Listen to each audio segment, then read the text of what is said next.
Welcome, everyone, to the captive audience. It is June 17th, and or as they like to say, about 14 years in Trump time. That Yeah, all the stuff that's going on at the national level, but it seems like forever in state legislative time.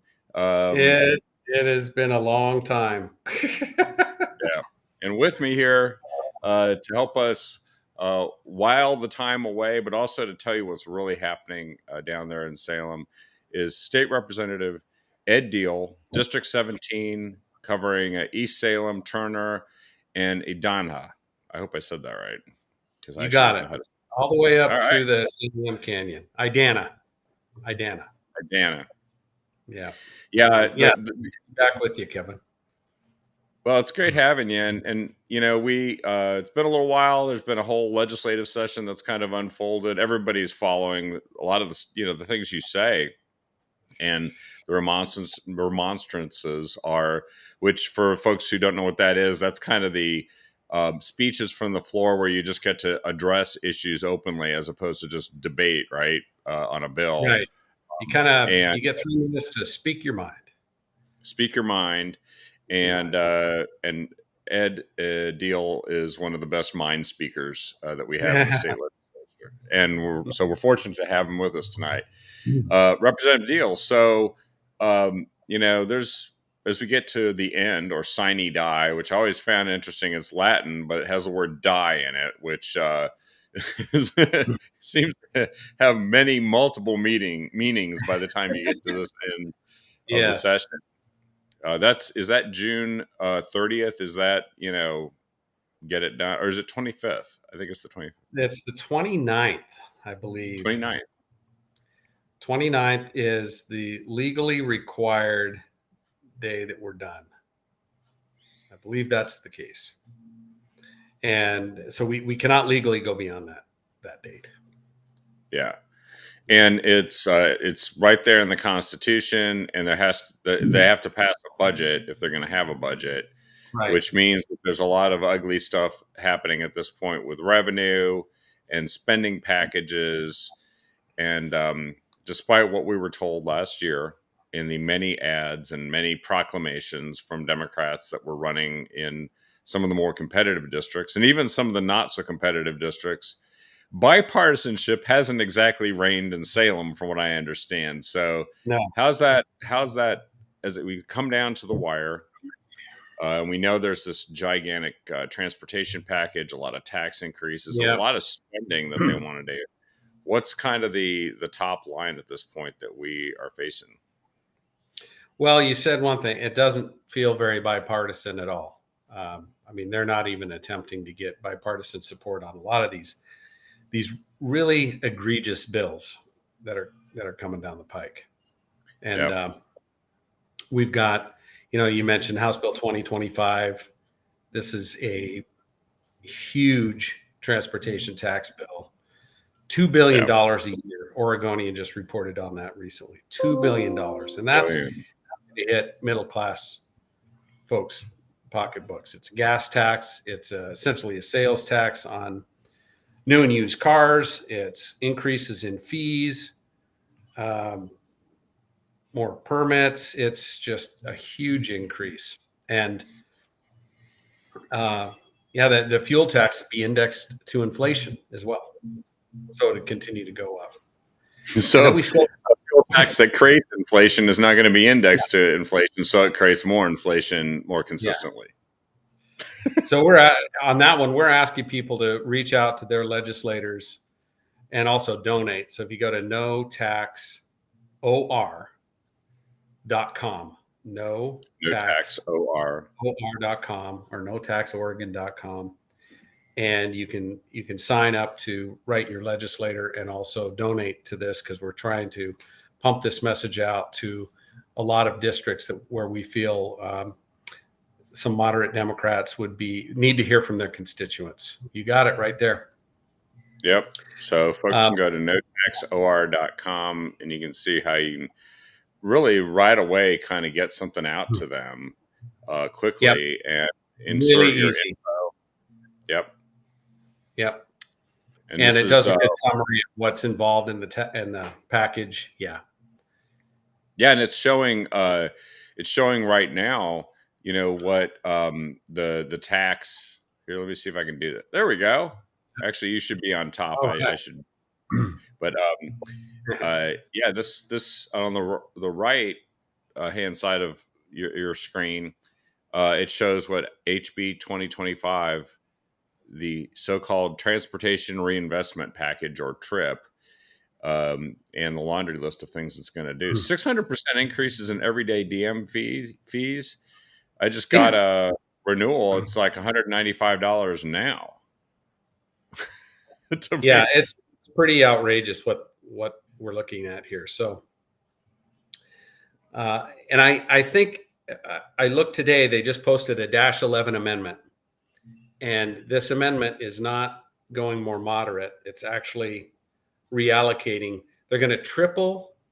This bill triples the transit payroll tax. Triples it.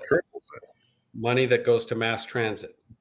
There's a huge swath of this state that does not use mass transit and never will. Well, and there's also a huge swath of this state that has mass transit and doesn't use it. And they don't use it. Yeah. And so that part of that tax, it looks like it's going to be allocated to more green things. I think they're trying to appeal to their more progressive left. So some of it will be used, I think, to subsidize electric bicycles, charging stations, these kinds of things. And it makes the bill even worse, in my opinion. So I just cannot. I cannot see what they're thinking. If they think they're going to pass this on partisan lines, they're going to pay for it at the ballot box. There's, in addition to what we're doing here, reaching out to legislators, there's another initiative to refer this to voters if this does pass. Yeah, they're preparing to do that, right? Yes, yes. And voters will overwhelmingly kill this thing. So if that's what they want to do, if they want to pass this on partisan lines and bring this, put this on people, then they're going to see a referral on the ballot. I just saw here in the Oregon Catalyst, $1 billion transportation tax hike would be rejected by voters, and it's from the Oregon Senate Republicans, your colleagues on the other side of the aisle, that are pointing this out. It's going to be, if it's referred, voters are going to shoot it down. They will. So we'll see what they want to do. So that's a big one. We also have some just really bad anti-business bills, as if it couldn't get any worse. There's been some interesting news that we've been reading about. More businesses leaving the state. Dutch Brothers headquarters is leaving. Yep. There's some others. We've just created an environment where it's not business friendly. A few weeks ago, I was up in Portland. We did a business roundtable. I was there with the chair of our Econ Development Small Business Committee, the other vice chair, Isidore, and there was desperation in their voice, Kevin. These businesses, downtown Portland is a shell of what it was, and one business owner told me, he's not in downtown Portland, but he has about 100 employees. Yep, there we are. He was telling me that he came from New York to buy this business. He said, when I was in New York, I paid plenty in taxes, but I got something for it. Yeah, they had services. When I come to Portland, I'm not getting anything for my taxes. And if something doesn't, he's picking up his business and he's leaving. Even worse, you pay more and it gets worse. It's worse. Amazingly. Yeah. Yes. Yeah. So, but unfortunately, we've passed some very bad business bills already, and we have a couple more coming up. There's a bill that would require paying prevailing wage for certain types of off-site work, certain types of electrical work, metal fab work, and so on. So if you're in the business of pre-manufactured homes, your costs are going to go up.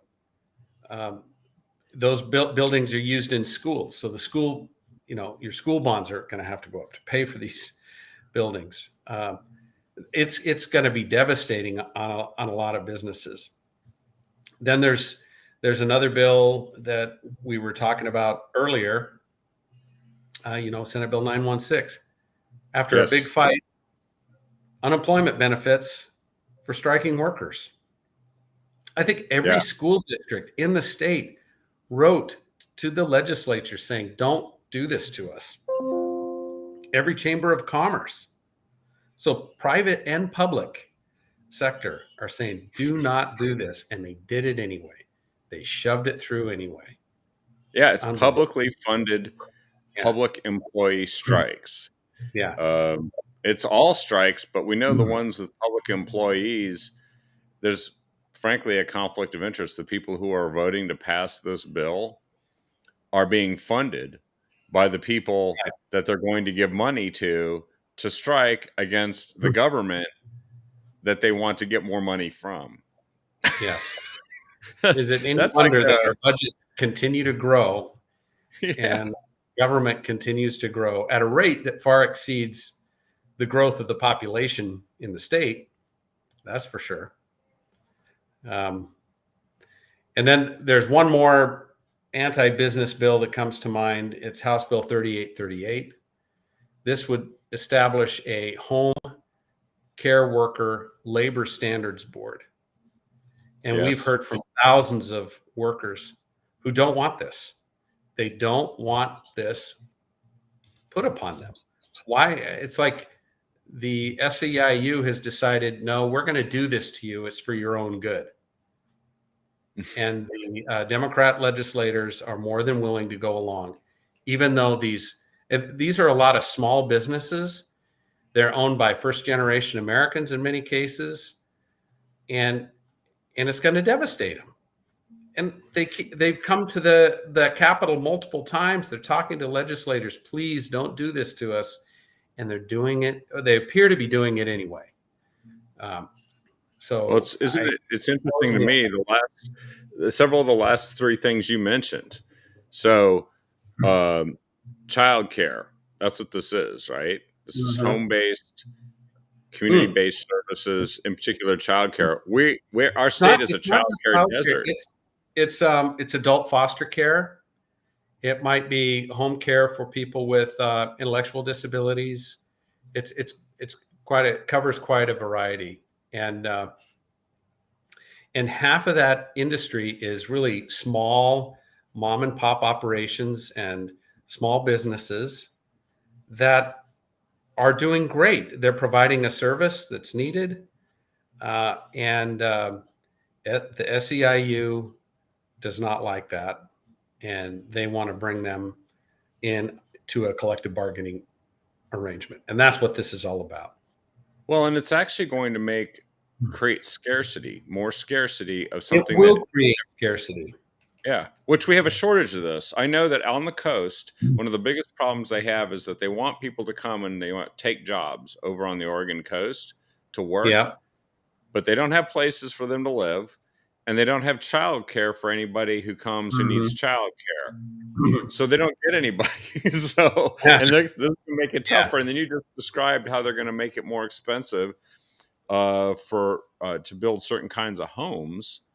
That's something that everybody acknowledges we have a shortage of, and they're going to make it more expensive. More expensive. Yes. So I don't know. It's well, translation for any of the Democrats out there who don't know economics, more expensive means you're going to have less of it. This tax, or this House Bill 2025, if you just do some simple math, take the $2 billion a year, divide it by the number of households, it's $1,140 per household in additional. That's just taxes. Yeah. It's going to negate that. So on the federal level, we're getting to keep and getting additional tax cuts.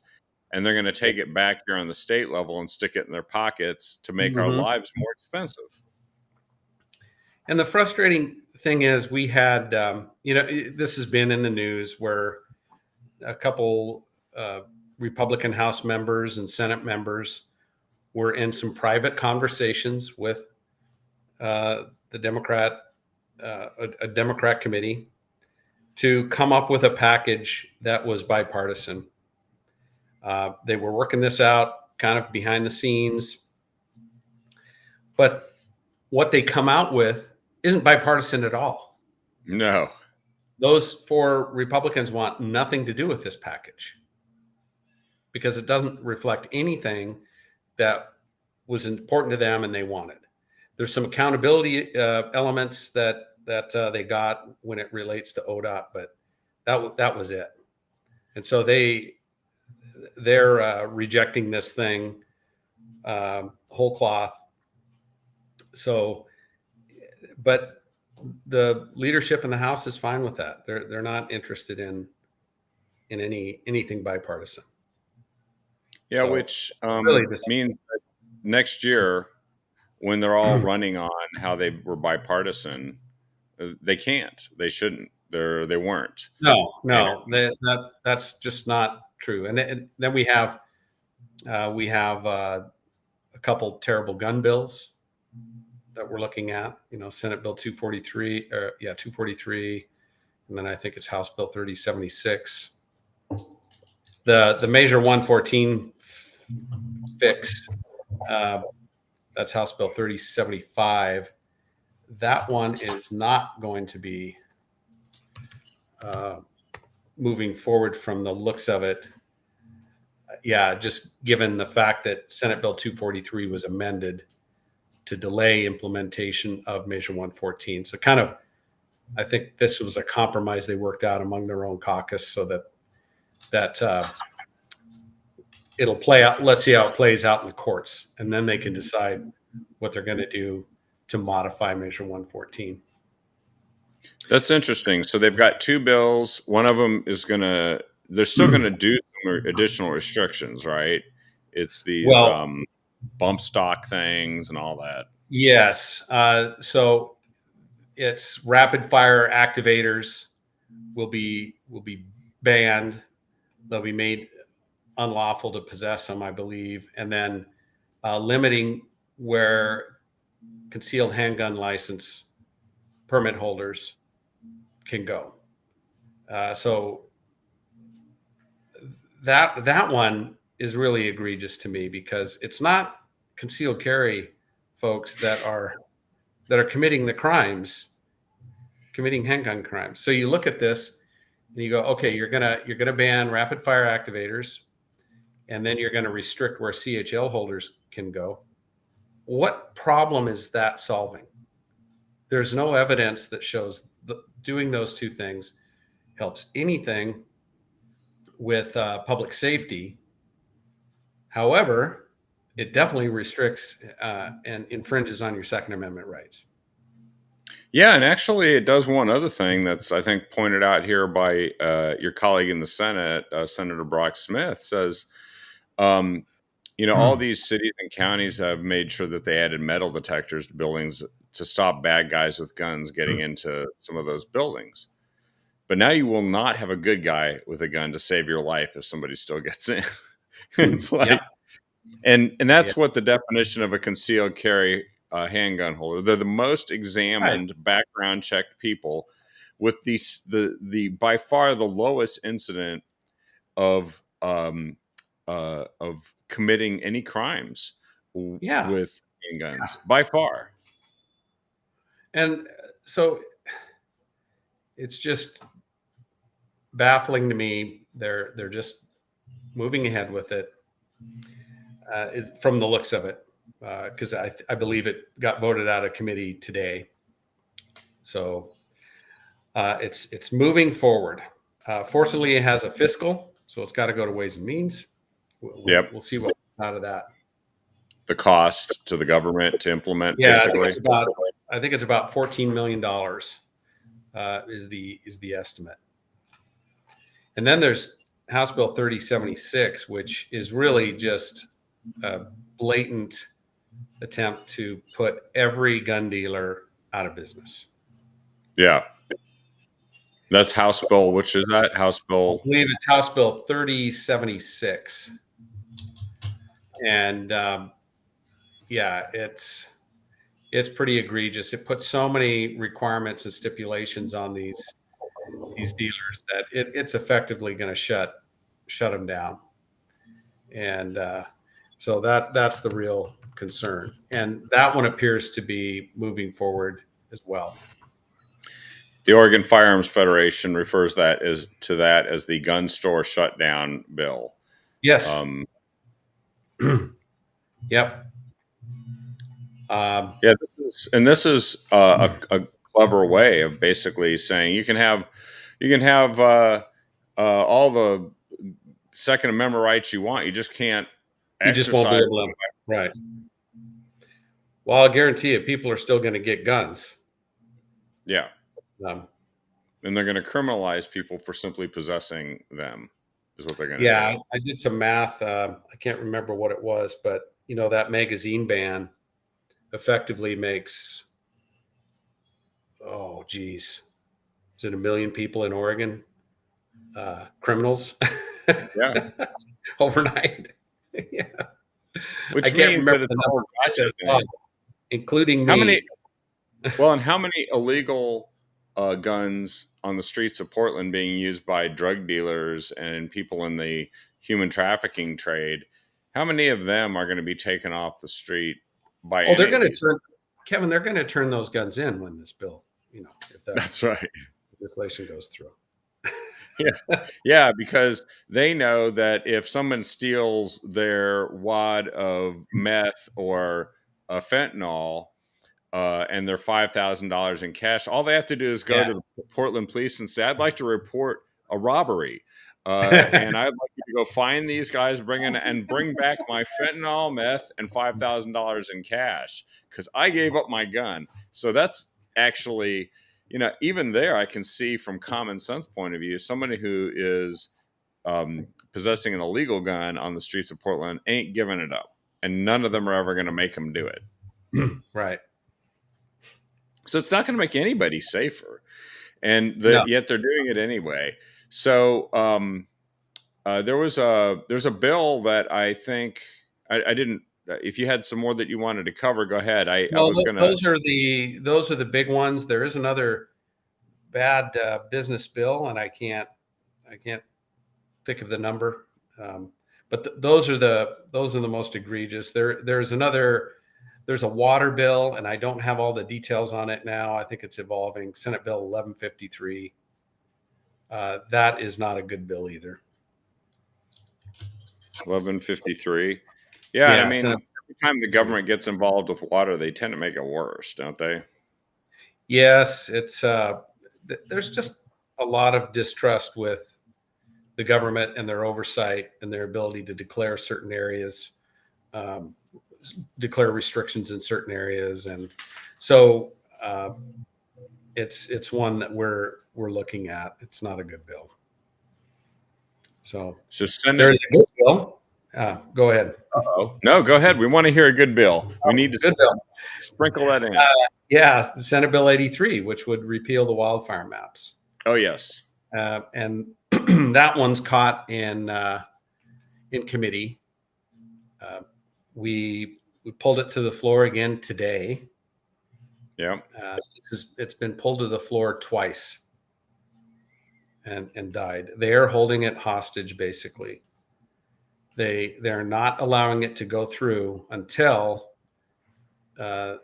we have some kind of wildfire funding bill. And you mentioned the governor's tossed out there that, hey, why don't we take the kicker and pay for the forests that we don't manage, pay for them to burn. Yeah. So those two things are being tied together. There's some other options that are being tossed out to look at how to fund wildfire prevention and wildfire activities. We'll see what happens there. I've got a great way to fund it. Harvest timber and Harvest manage timber. the Hey, forest. that's a great idea. Just thought of Harvest. that. That's a tax I'm okay with. Yeah. Tax the timber. It's a public resource. Tax it. Uh, the harvesters are happy to pay that tax too, and use that to help fight wildfires. But amazingly, you don't have as many wildfires if you manage your forests.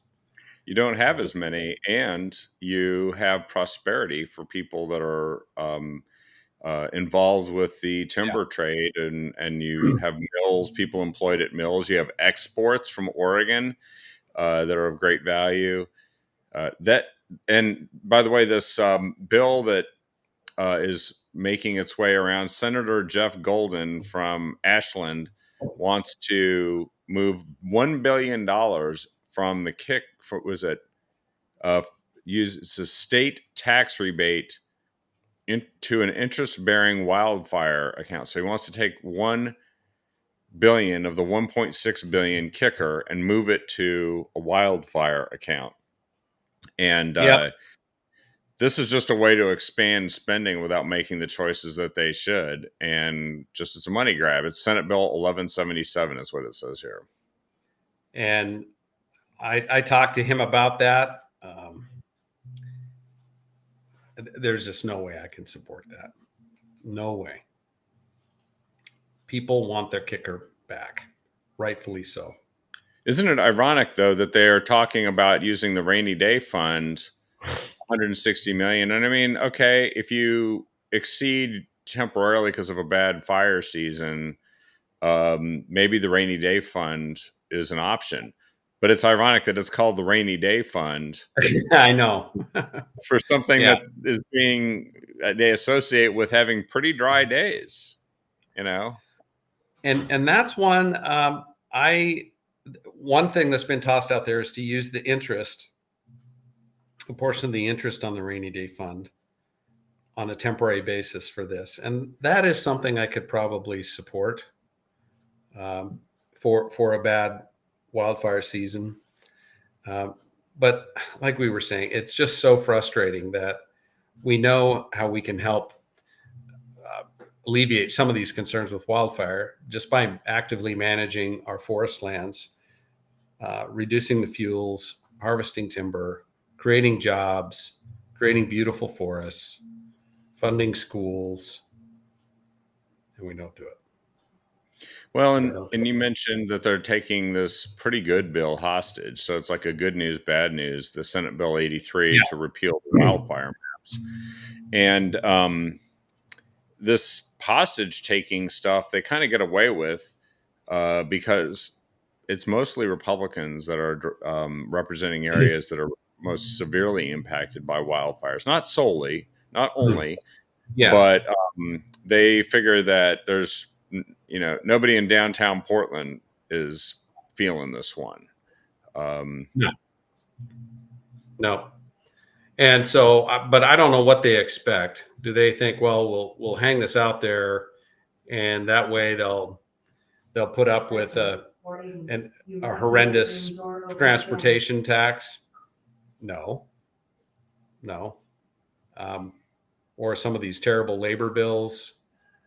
No. So we'll see what happens. I think for me, you know, I hate to say that we would walk, but walking has to be on the table, right? It has to be. Yep. Where we have so much stuff. We're right at the last few days. We have so much stuff that needs to get done in a very short number of days. And we could just bring it all to a screeching halt. Everybody knows that. And really it still exists as an option because of it's totally an option. Yeah. Because they go too far. They've gone too far. They've decided that that's it. We can't reach a deal. So it's all you got left.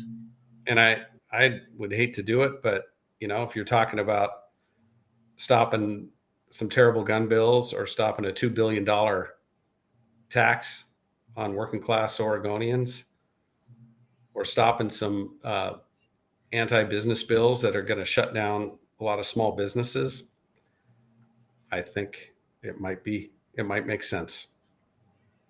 Yep. Well, you pointed out how businesses are struggling. So I think we talked a little bit earlier about, okay, so Dutch Yeah. Brothers moved their headquarters, and talk about a liberal woke darling of a company. The Dutch Brothers company has been that, and Mm-hmm. yet it's too much for them. Like, they used to be a sponsor of one of the soccer teams, and they're getting out. No, And they're out of here, man. yeah, and now Tektronix, a stalwart in Washington County, a high tech company, they're Yeah. moving to North Carolina.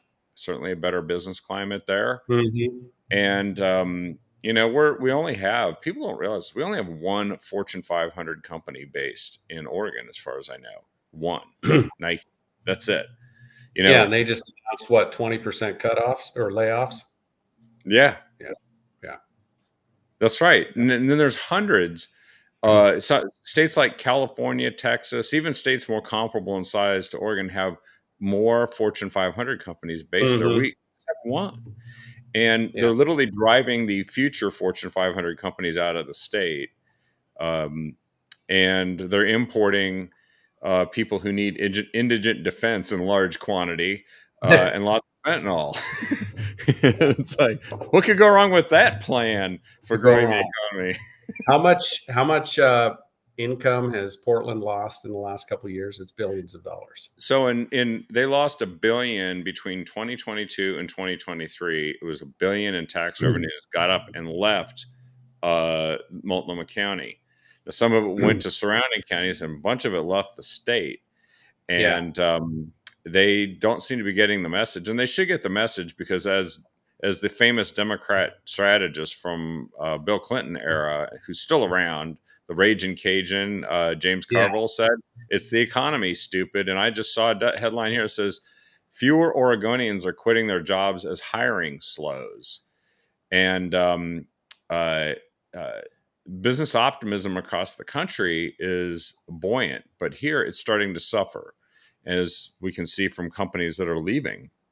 And even though inflation has cooled, Oregon is still seeing its prices go up because of all the things the government is doing and not doing. We just talked about some examples. Yeah. Well, the Democrats own that. They do own it. They do own it. And we saw this session where we're talking to them about this. They see it. They see these businesses leaving, but yet they pass bill after bill after bill that harms the business environment. And it's very frustrating. Like I was saying earlier, my sarcasm level is really high at this point in session. But and I was going to say, I talk to a lot of different businesses because I serve on economic development and small business. Yep. I was up in Portland earlier this week, talking to there's this biotech incubator program, OBI. It's a great program, and they have these young startup companies. They have really cool technology. They offer a space for them to set up shop very economically. They're surrounded by peers. They can trade ideas and so on. It's a great incubator. And Oregon does a pretty decent job at that for a small state. But we don't keep them. No. We don't keep those businesses here. I was at another one a few weeks ago, and this one's in my district, Agility Robotics. So Agility Robotics makes these humanoid robots for factories. They have the world's first humanoid robot factory in my district. And they spun off from OSU. Jonathan Hurst built the robotics lab at OSU. It's a world-class lab. Yep. And I got to know him when he was still running that lab. Well, he did this spin-off of some research work that he'd done. And that's what this robot is. And they have attracted lots of venture capital. They built a robot factory just outside of Salem, near Turner. Yep. And I was over there getting a tour, talked to him. Well, what are the next steps? And he's looking at an additional round of funding, but he's not gonna be building and expanding in Oregon. Yeah. And it's just heartbreaking to hear that. It's like, why? Yeah, that's really sad, because that's the basic research money that goes to a university like Oregon State University. This is exactly what it's supposed to do. So we did the research. We built this, there's all this cool tech, and then it's going to be, the fruits of it, all the workers and everything, they'll be in some other state. Probably Texas or someplace like that, or Arizona. Yeah. He might actually, his business is so tech heavy, he might actually set up in California. Yeah. There's a few reasons for that. One is access to capital. Yeah. And access to, you kind of need a culture so you can trade people. Like if, there's great resources coming out of OSU, brand new graduates that are really sharp and ready to get to work. But if you want to grab a guy with 10 years of AI experience that was leading the charge at some company, and you want to bring him to your company, well, you can't just be the only AI business for 100 miles. And that's kind of the situation we have here in Oregon. I would love to build an AI kind of culture center around agility. That's what I would love to do. Yeah. And become an AI hub for the state. I don't know. I want to have the conversation. You're just thinking like a businessman. Yeah, well, Representative Deal, you don't understand. That's not how government works here in Oregon. And one of the commissioners I know is very interested in that approach, and he approached me about how could we make that happen. Yeah. So I think we need to work on those things. Well, the party of government's going to grow government, and they eventually squeeze out and deprioritize everything else until they run out of other people's money, as Margaret Thatcher once said some years ago. Yes. And they could find that to be their future. What they need to do is run out of votes in the next election. And that's what we're going to continue to do in driving this message. But there's a couple of other things I thought maybe you'd like to touch upon, because you've spoken about certainly one of them very recently on June 10th. You, I think it was in your newsletter, you talked about how Democrats rejected a bill to protect fairness in school sports. Yes. We pulled a bill to the floor of the House that would prohibit males and female sport and locker rooms and safe spaces. And they voted that down. Every single Democrat voted that down. And to me, I called it a spectacle. So here's what we did. We brought, at the beginning of the floor session, we can have a courtesy. Courtesy is a one minute to basically give a shout out to somebody there or somebody watching. So what we did is we had women sitting with us on the floor. And then we also had some student athletes come, and they were on the side. And so, for example, for me, I gave a courtesy to Reese. Reese is a young woman, an athlete. I think she does the high jump, and she was in the state championships here in Oregon, and she was competing against a male athlete in that competition. She refused to go on the podium. I remember that. She quietly, politely, confidently just stayed down. And so I gave her a courtesy. She was there. And here's what was amazing. So when you look at the video from the legislative website, you can see it's on me, and then it focuses on Reese, and she's standing there smiling. while I'm giving my courtesy. What you can't see, but it was filmed in with another camera by a bystander, is when the Democrats realize what is going on, one of the Democrat legislators turns their back to Reese. Another one storms out of the room. Another one follows him shortly after. And that was just the beginning. And then, so we did a bunch of courtesies. I thought it was great. It was very polite. We were just recognizing these brave women. And then it came to the remonstrances. You know, we pulled the bill. Not a single Democrat voted for it. Then it came to the remonstrances. We were called mean, cruel, obsessed with genitalia. Yeah. And not us. Not us. And we were told it wasn't worthy of a hearing. That one blew me away the most. And they were offended. This is not the appropriate way to talk about this issue. And frankly, it really just pissed me off. I said, well, you know what would be the appropriate venue? A public hearing. But you've denied us a public.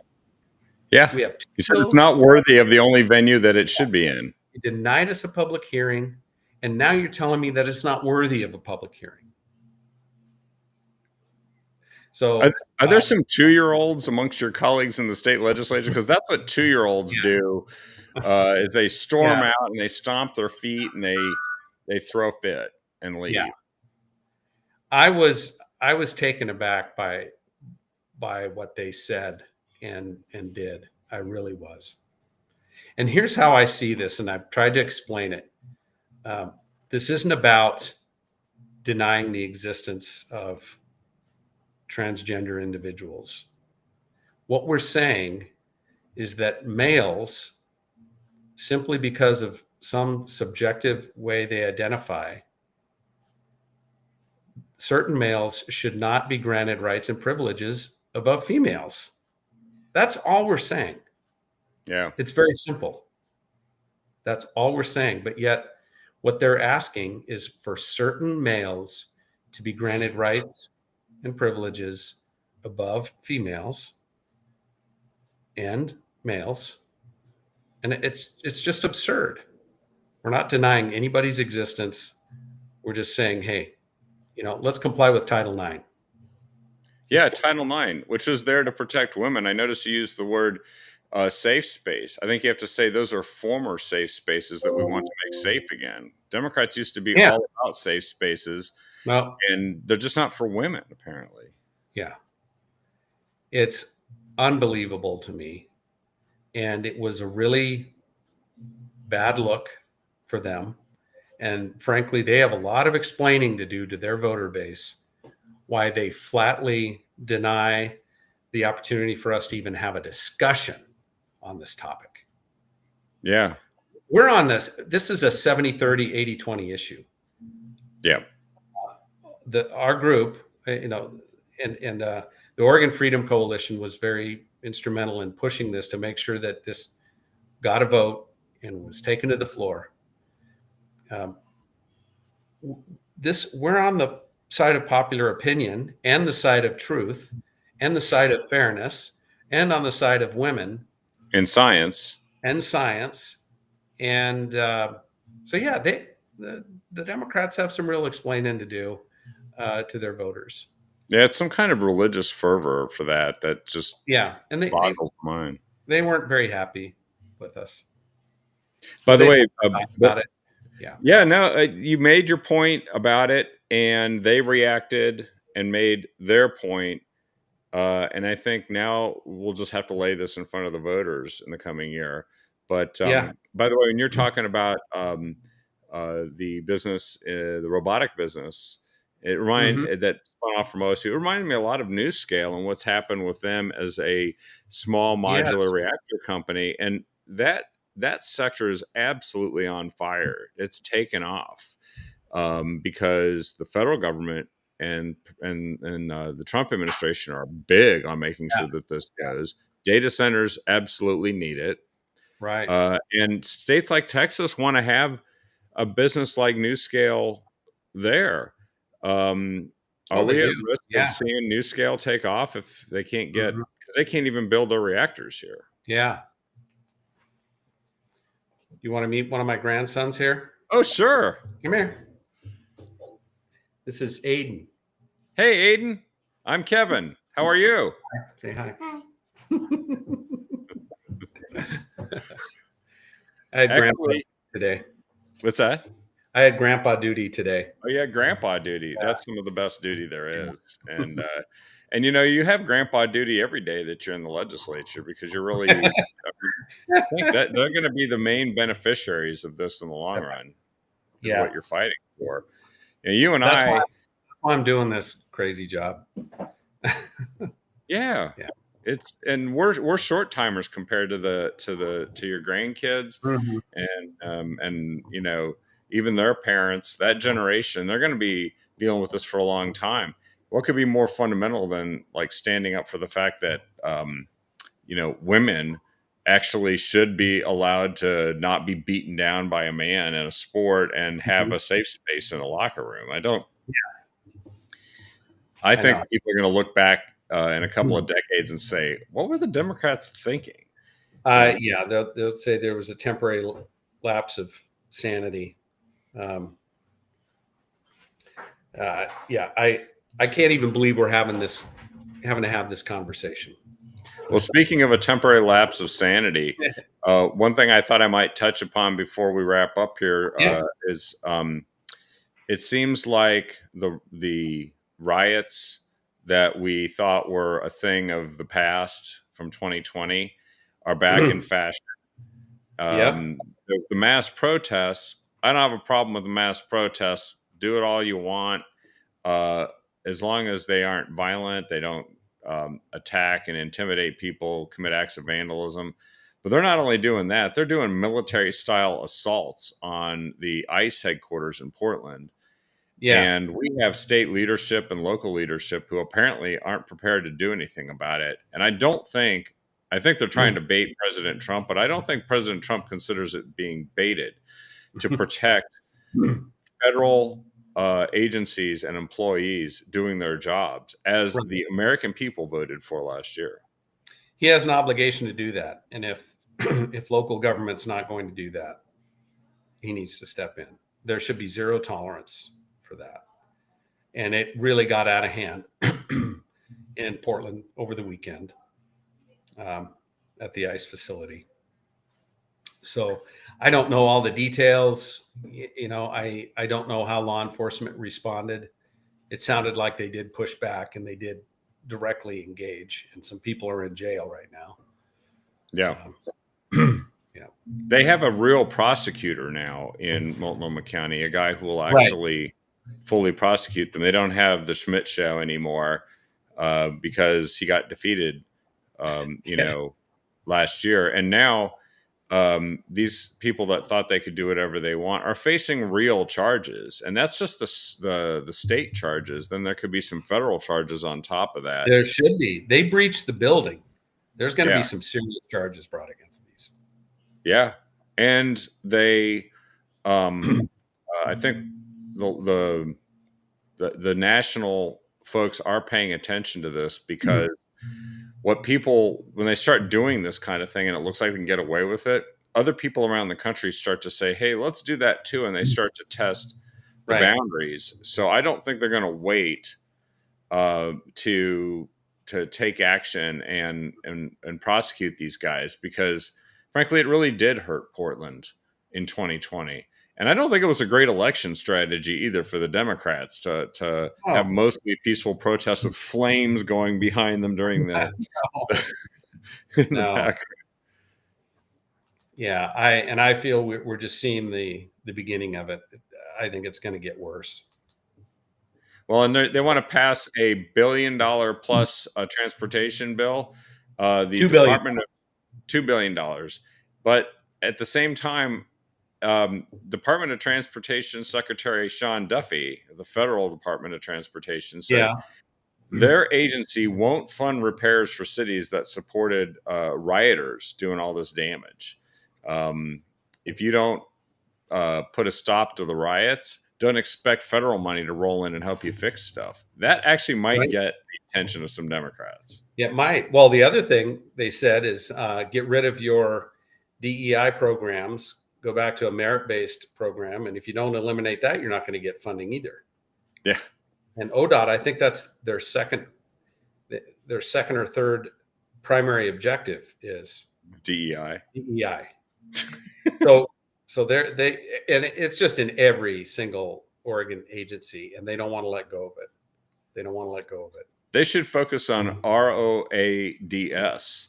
That would be great if they could do that instead of DEI, because that was roads and bridges and potholes. And yeah, I think that'd be fine if they just got back on mission. Every one of our agencies needs to be refocused on mission, and we could we could cut hundreds of millions of dollars of our budget. And while we're talking about a $2 billion tax increase, we have record revenues right now, record tax revenues, higher than ever before, but yet we're being asked to do another $2 billion a year in taxes. It's just, you can't make it up. And when they pass that and it goes into law and they start collecting that money, they'll turn right around and tell us they've run out of money again, and they can't do any of the things they said they were going to do. There is never enough. You know that great job they did at improving the Rose Quarter on I-5, the Rose Quarter exit on I-5 in Portland? Yeah, great job. That was House Bill 2017 from 2017, I believe. Yeah. That was negotiated. That was supposed to be a bipartisan effort. They still haven't done it, but this time they promise. Now they really, really mean it. They really promise. They really, really mean it. The tough part is there's a lot of good people at ODOT. There's really good people. They want to do the right thing. But the leadership at the top, and I think this counts the senior leadership at ODOT, and then the electeds who are making their job very difficult, are really messing it up. Yeah. These guys would love it if we just got them back on mission, building stuff. That's what they do. A lot of nice to see those like results. They build stuff. They build stuff and then you get to see it afterwards. It's a real thing. Yeah. So. And your life gets better. I mean, that's the other thing is like life gets better. I just can't point to anything the Democrats have been doing where our lives have been getting better. I've seen it get more expensive, but it's not getting better. Right. The example of the gentleman with the business in Portland. I'm paying a lot of taxes, but I don't see any benefit of it. A lot of people in Oregon feel that way. People don't mind paying taxes if they see the benefits of it, but people are not seeing the benefits of it. I want more taxes. I have a great picture. I'll share it with you sometime. It's right down the road from me. It's on Skyline Boulevard. And it's a picture of a stretch of road. There's a sign that says pothole hotline. And has a number you can call. And you look down from the sign and there's just nothing but potholes. It looks like a moonscape right in front of the sign. And I'm like, that's Portland right there. Give me more money because I want more of that, Gosh. That is what we're seeing. And I do think that we have to figure out how to tell this story next year. And we have to have a good candidates recruited to run and challenge Democrats and help deliver that message next year. Number one is having really kick-butt candidates that are willing to work their tail off. And then I'm just hoping that we can get voters engaged. That's part of what Oregon Freedom Coalition is really focused on doing. I'd love to come on and give you my Oregon Freedom Coalition pitch. Yeah, no, I figure that we're going to be shifting gears after the session, right? We're going to start talking about 2026 and election and politics a bit more, because the big legislative session will be done. There could be special sessions. There will be the short session next year, and the short session, which is supposed to not be about politics, is always all about politics. And Yeah. it's supposed to be emergencies, but everything's an emergency, except the things that are real emergencies. And so we'd love to have you come on and really kind of walk us through what the Oregon Freedom Coalition is doing, what their mission is. And of course, there's going to be stuff that comes out of this legislative session, including what you just were mentioning as a referral effort to refer these tax increases to the If we don't kill 2025 outright, it'll be referred. And so notaxoregon.com or notaxor.com, either one will take you there. Okay. That is an initiative by the Freedom Coalition to just have a massive writing campaign to tell these legislators, no, we don't want this tax. And so we're trying it, and we're ready to do the referral, but the Freedom Coalition is also pushing to try and kill it before, so it doesn't even make a vote on the floor. Make your voice heard right now. And make your voice heard. notaxor.com. Sounds great. Well, that's actually a good way to kind of wrap up the show. I don't know if you have any last thoughts that you wanted to share. How can people find out more information about what you're doing and kind of follow, what's happening with you specifically in the legislature, as well as the Oregon Freedom Coalition? Oh, I think you froze. Can you see me?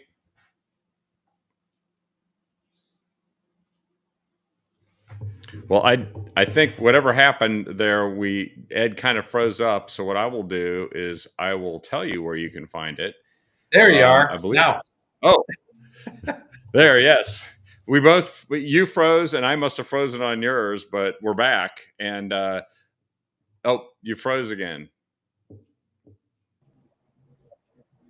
Yep. No, you're moving now, Ed. I can see you.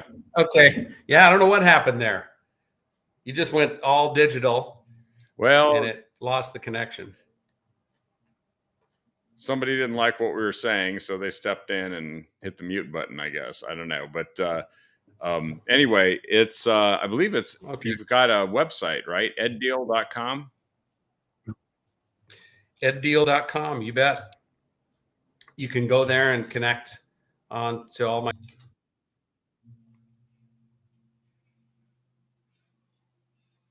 it seems to have gotten choppy again there. But I stay active on X and Instagram and Facebook. Definitely follow me there. So on X, it's real_EdDeal. And of course, you mentioned on Facebook, EdDeal for Oregon, rep_real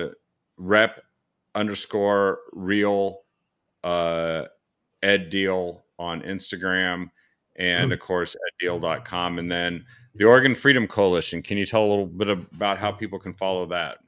Yeah, if you look up Oregon Freedom Coalition on X, you'll find us, and or just go to OregonFreedom.com, OregonFreedom.com, and go there. You can sign our declaration to reclaim Oregon, and you can also find all of our social media links. And there's some other information on there about how to take action. And Fantastic. Definitely let's set up a time to talk more about that. I'm really excited about it. We got a good core group of legislators that are part of this, but we view this as a statewide effort to take our state back, a grassroots conservative, a real conservative movement. Sounds great. Love to have you. Thanks for being on today and sharing with us what's going on and the mission of Oregon Freedom Coalition and the fight that you're in the middle of in the legislature and how people can help. Again, that was notaxor or notaxoregon.com. .com. Yep. You got it. To make your voice heard right away. Thank you, Representative Deal. Good luck with everything in the legislature, and we'll do our part as well here out in the hinterlands. Thank you very much. You bet, Devin. Thank you. And thanks everyone for watching. We will see you on the next episode of The Captive Audience tomorrow night, Sunny and Don. And and stay, keep fighting the good fight. Actually, the other side's revealing themselves, and we just have to help everybody see it. So let's do our part. Have a great night, everyone.